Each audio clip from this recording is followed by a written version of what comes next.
My name is Mark, and I live in Oak Park, California.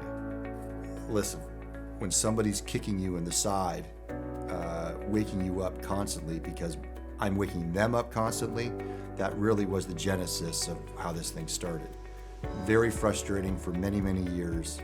Couldn't solve it. Tried CPAP machines. It was very uncomfortable and was inconsistent, and just clunky and every which way was not comfortable. And then this process, which still was, a bit skeptical about it, has been very good in our results, and it's worked out since. I think I sleep better simply because, honestly, I'm not getting kicked in the ribs.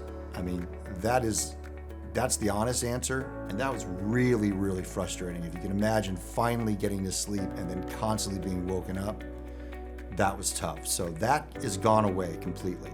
I think the other benefit that people don't talk about is that I'd also grinded my teeth too, or I grind my teeth, and that now that the appliance protects me of that too. So I kind of feel like my teeth are going to be better for longer as a result of this appliance. I've definitely felt the personal touch. The doctor himself is the one that does the work. I mean, his staff is right there to support him. As I said before, it's transparency, it's honesty, it's straight up business to business, and I always felt very comfortable with that. I walk in here when I get my checkups, and I feel like I'm coming home.